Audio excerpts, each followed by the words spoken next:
Welcome to I Know a Guy Bicycles. Welcome to I Know a Guy Bicycles, hanging out with the guy. Hi, I'm Justin the Guy. Obviously, I have a garage shop. Taking scary how to use bikes one bike at a time. If you like these videos, please like and subscribe. Well, welcome to I Know a Guy Bicycles, hanging with the guy with this whole bike. This is basically a running to the finish of a Specialized Roubaix. This one was, I think, a 2007-ish, 8-ish model.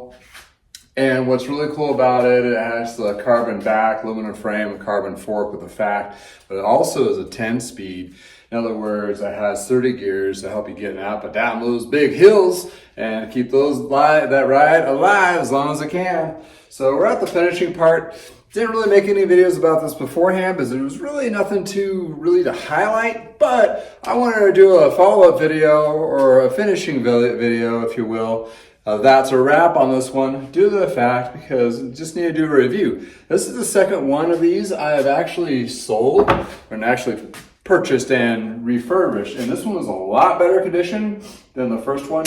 It was during the COVID height where the bikes I was getting were unfortunately really rough. But this one here is basically a diamond in the rough. The chain was stretched, so I did replace the chain.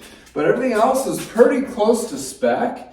There was one little booger part about the barrel adjuster for the brake here on the front. Just had to replace it, and I had two that match, so I just switched both out so they still look matchy-matchy. So it's good to go. We're gonna do a little bit of red end caps here to accent the frame decaling, just for fun.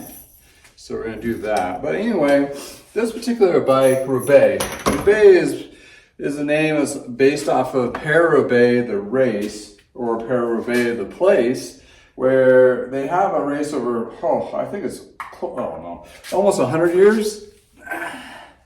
And they just did the women's version of it, I think last year for the first time, which was pretty awesome, or 2 years now. And it's a one-day ride. And it's just a bash. Basically, they're riding over cobblestones, worst conditions, destroys the bikes. It's one of those races that are just kind of fun to watch, you know. The tour races are fun to watch, but there's so many days in those. This one's like a one-and done type thing, which is kind of fun. But Roubaix, going back to the initial name of this, there's a couple other brands that use the Roubaix in their line as well.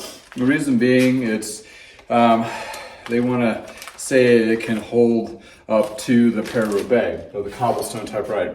So what that really translates to you, if you're looking at a bike like this from Specialized and it says Roubaix, or the Ruby for the women's version on the older ones, that is more a endurance fit style bike versus a race or really lightweight. And these are pretty lightweight, but they're designed to take up a lot of that vibration. So since the carbon, seatpost, seatstays, more of a relaxed position, less aggressive, that kind of thing. So it's more comfortable for those longer rides, which for majority of my clientele that's starting off in a road riding, it's pretty much this fits the bill perfectly. The modern version of it, they still have the Roubaix for Specialized. The truck has a Domani. Domani is kind of like a byproduct of the Pilot series where they were trying to veer off into more of a comfort, relaxed fit bike. And they took that road bike scene instead of just making one road bike, back in the day, like the 1500, 1600, 5200, it was all just kind of same type of geometry. Well, they split in three different directions. One is you still have that kind of race geometry, then you have the endurance, closer to gravel geometry, then you have the one that's like super light and high, the Amanda for the Trek, and also the Tarmax for Specialized, fits in that range. So, when you compare it to Specialized and Trek, you're gonna have something that's very close to apples kind of thing. So that's kind of nice to know.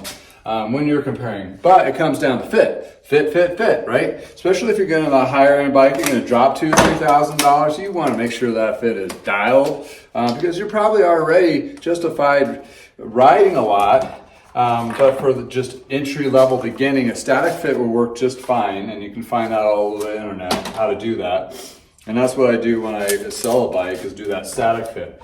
Well, between the brands, Trek, Specialized, Giant, Cannondale, Canyon, they all have their own geometry specs. Some are closer than to the others. So you want to really kind of keep track of that or look into it, especially if you're looking at the higher end. If you're just getting into it, you can do adjustments to the stems and saddles and so forth. Pretty much any brand, I mean the nicer brands, like I just mentioned, and get them to work just fine. And for recreational riding, it'll probably be just as good as you're gonna need. But if you're into a little more competitive racing, if you're on your third or second bike and you're going in that direction and where you want to go, but yeah, I mean, that's where that geometry is going to fit a little bit different. I was talking to a customer yesterday, and I was kind of relating it to shoes. If you're an avid runner, you know, Nike Nike, New Balance, Asics, and Saucony, you got your 4 big brands of running shoes, right? And you're like, why do you know about running shoes? Well, I worked in a sporting goods store for several years, and that's all we did is sell running shoes. So sidebar, I know a little bit about running shoes. And when you're talking about how running shoes fit, it's, you know, if you talk to any avid runner, they're not swayed by the brand because it's really about the fit. The fit is the biggest thing for a running shoe. So an Asic, it fits you better than a New Balance. For me, that's the case. Or a Saucony fits better for my wife than an Asics or a New Balance. So it comes down to really the fit. And then within that fit, you kind of fit, you know, you look for your price point. For road bikes and mountain bikes, there's also a fit factor as well. And when you're looking at the higher end type stuff, try not to be such a, you know, Kool-Aid drinker. You know, be an individual that kind of goes, oh, well, let's look at this in perspective. And that's where you get that $300 dynamic fit. Some of those will give you the spec sheets on bikes that will fit in that parameter and give you a better knowledge of what bikers should be looking for, what brand you should be looking for, or what type of that brand you should be looking for. So it's really a big science kind of thing to it, which is really cool. And obviously they've taken the ball and ran with this and made it their own within Trek and Specialized, especially Specialized. They were the home of the body geometry type stuff, where they use Retool for their fitting, which is the program and cameras that put dots on you, and that way would determine, you know, how you're actively moving on the trainer and all that thing. And it's a big ordeal, and the people that do those fittings are well educated. They go through a lot of courses to understand how the body works and the body geometry on it. And so they were kind of the leaders of that. And you know what I'm getting at is that's where you know, to justify that, you really have to be really in it already. But if you're just a beginner and you're watching these videos, like, oh, I just want to ride a road bike once in a while or ride with my buddies and that kind of thing, you can do that without going crazy. And you probably will have 1 or 2 peeps in that group who are like, oh, you have to do this. Well, I'm here to tell you that you don't have to do everything everybody else says. I mean, there's ways of economically getting into the sport without losing your shirt, your wallet, or whatever you want to call it, to you know, get to that level. And lo and behold, I forgot to take these down. So still, oh, I'm still those. Don't mind me, I'm just babbling here. Anyway, so going back to that fit perspective, and it's like with any sport, there's a spectrum, and you can fit in that spectrum if you want, where, you know, you're just getting into it, or not try to be too lost in the expenses of it, which you can be pretty quick. And you can get into road riding without spending a lot of money, especially on used road bikes themselves. But you're still gonna have to buy the helmet and the shoes and all the other good jazz to go with it. Hey, I saved myself, look at that. So, what I forgot to do is I forgot to tape it on that side, so make the cable routing a little bit easier.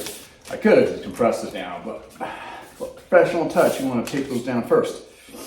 So back to the original thought of like, well, it's like, yeah, you got to pay for the bike. What do I need to invest into? That's another good question. What you want to invest in, what you should, and what you can really kind of be a little more or less savvy price-wise. Well, I was same customer yesterday I was talking to was like, hey, you invested into the bike, into the used bike, still, it's still under $1,000, it's still money, right? It's not the cheap, but buy it for me. You got it's been tuned up and ready to go. As you see, it's very polished. But the big expenses, and it goes back to fit. The fit is the big expense. Why do I mean by that? Not just necessarily the fit on the bike. I mean, you can change out stems and so forth, but your one contact, three contact points. One is your hands, gloves, you can do bar tape and so forth. And, this one has a gel insert, which is kind of nice. So you have that you can address. But the other two contact points are your saddle, where you sit, and your feet. So if you're just going to wear tennis shoes like your Nikes and Asics and go for a ride and use flat platform pedals, that's fine. If you're going to go into starting to do clipless, there you go into, I got to buy a pair of shoes. Well, try to buy a brand or go to a shop that has a couple brands and see if they have a fit guarantee. Trek and Specialized, they've had a fit guarantee in the past, and it's worked really well for the customer because you can get that shoe. They have fitters; they get pretty close. And but if for some reason it doesn't work out for you for the shoes, you'll be spending a little more money on them. Like $100, $150, maybe $200. I mean, it does sound kind of like a lot. But keep in mind, once you get, you go through the process and you get that shoe, right? And you might have to exchange it for a different type or width or whatever. And that's why they have like the 30-day fit guarantee. So when you buy new, that's the best way to go. And who wants to buy used shoes anyway? That's just weird. So you're going to buy new. That's going to be your investment lift. But with cycling shoes, although then instead of running shoes, cycling shoes don't wear out. They're just there. They're a stiff sole shank shoe. You just need them to fit correctly. You don't have any hot spots or anything like that. That's where you're looking for. And once you get that shoe, it's most likely going to last you for a very, very long time. I still have shoes that are 20 years old. The only reason why I changed them to different ones is I just got bored. I'm going to try something different. So it's not necessarily a need to switch out shoes. So you can invest. So you're thinking like every 6 months or 3 months or so, if you're an avid runner, you're buying another $50 to $100 pair of shoes. Well, this way you're only buying a $200 pair of shoes, but figure it's going to last you more than 5 years. I mean, it's just going to last you. So that addresses the shoe. Same concept for the saddle. So the saddles saddles have different sizes to them, different widths and padding and all that. The bigger shops that have multiple brands, like if you can find a store that has Trek and Specialized, that'd be great. So you can kind of cross over. And those fitters, they work for the store, they don't work for the brand. So they're gonna get you in the best saddle that's gonna fit you right out of the gate because they don't want you to come back and exchange that. It's fine if you need to. That's what it's there for. But they're going to try to get you, be comfortable out of the gate because they want you to be a happy customer. So go to that shop, and same thing for the shoes you do for the saddles. And once you get that saddle figured out, and get on that longer ride, 20, 30 miles, because you're going to need to have that to really kind of identify if that saddle's going to work for you. And that saddle is the same thing. These things gonna wear out unless you biff it or crash okay, I've seen one wear out, but it was a racer. He was on that saddle like a lot. And believe me, if you wear out a saddle by just general wear, good for you. You'd be more than happy to switch it out because you've done so many miles on that thing. So anyway, so that's what I got. You know, for fitting, yeah, the bike you want to fit, shoes you want to fit, saddle you want to fit. Also, another thing to invest on that too is the safety thing is helmets. You want to make sure that thing works. And you know, don't be scared about brand or whatever because they all go through the same safety ratings and testing, but some of them have a little better, you know, stuff to them like the MIPS, which gives a little bit of shift to the helmet. So that's a thing that's pretty game changer. But you don't necessarily have to have that as long as you're wearing a helmet and it fits you correctly. And that's the thing. You want to make sure it fits you correctly. Safety first, right? So let's wrap this up.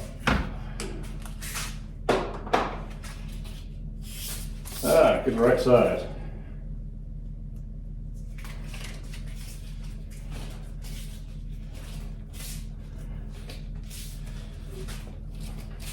So the features on the bike, if you understand what I'm saying, is comfort, right? It's more endurance. It's a comfort endurance type. It's not a comfort bike, but it's a more endurance for those longer rides kind of bike. What do they put on there? Gel on the handlebars. On this one it has like an insert here that cuts down vibration. Carbon fork with the Zertz inserts too was a marketing piece that did kind of work. They have the same Zertz and the carbon in the back and also the seat post too.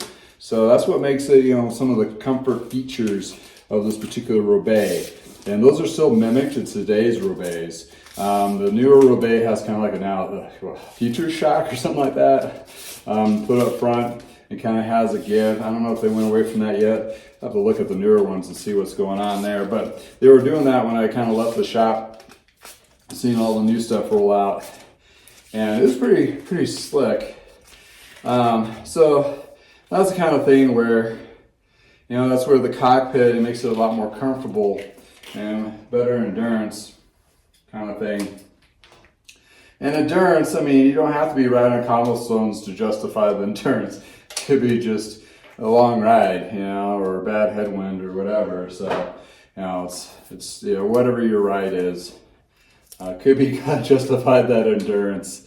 Because if you're just recreational riding, it's, you know, yeah, it's nice to have a lighter bike and be more fast and efficient and all that good stuff.